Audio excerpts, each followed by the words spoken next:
બોટાદ શહેરમાં આવેલ મુખ્ય માર્ગ હાઈસ્કૂલની બાજુથી રેલવે સ્ટેશન ટાવર રોડથી સાળંગપુર રોડ ઉપર નગરપાલિકા દ્વારા બસ સ્ટેશન બનાવવામાં આવી રહ્યું છે। તેના કારણે જાહેર રોડનું દબાણ કરીને આમ જનતાને જાનહાનિ થાય તેવી પૂરી શક્યતા છે।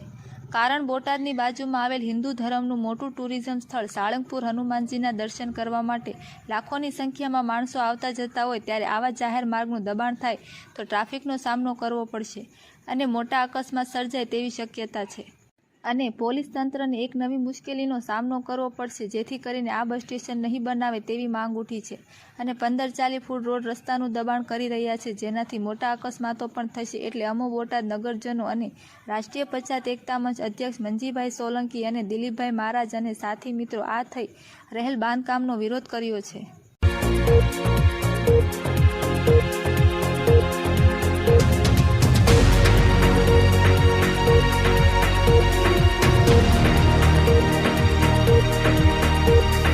परमार खुमान सिंह कसर सिंह, उम्र 73 और धंधो ऑटो रिक्शा ड्राइवर। जो आ लोग 4 फूटना केबिनो मूकवा दबाण दूर करवा मांगता हो तो आ लोग सरकार आ गैरकायदेसर सरकारी जमीन में दबाण 12 फूट ने 15 फूट रोड दबावता हो तो ये केम दबाण दूर करवामां नथी आवतुं।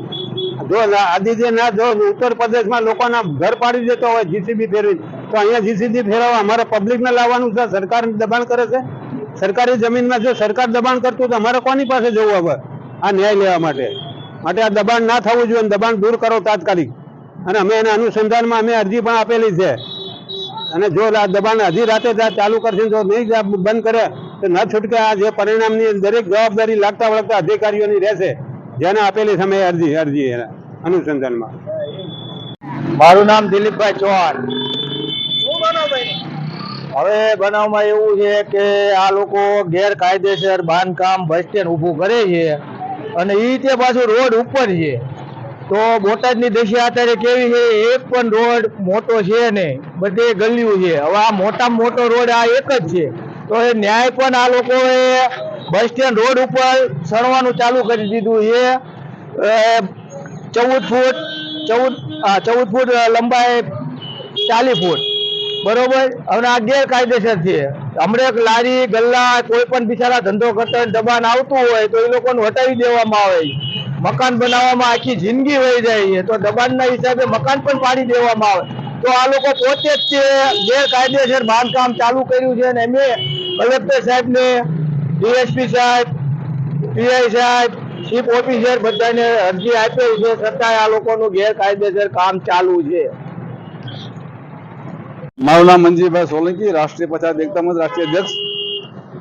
હવે મુદ્દો એવો છે સરકારમાં રહેલા અધિકારીઓ અને તંત્ર કે જેનો રાજા આંધળો એનો દળ કૂવામાં એવું સાબિત થાય છે કે ભય ભૂખના ભ્રષ્ટાચાર એ આ ભ્રષ્ટાચારનું નજરાણું બધાની સામે દેખાય છે કે રોડ માથે બાંધકામ થઈ રહ્યું છે। હું લાગે ભાઈ અત્યારે નાનો એટલો રોડ છે, રોડ બનાવવા માટે સરકાર મંદિર, મસ્જિદ, ગિરજાઘર ને ગુરુદ્વારા તોડી રહી છે।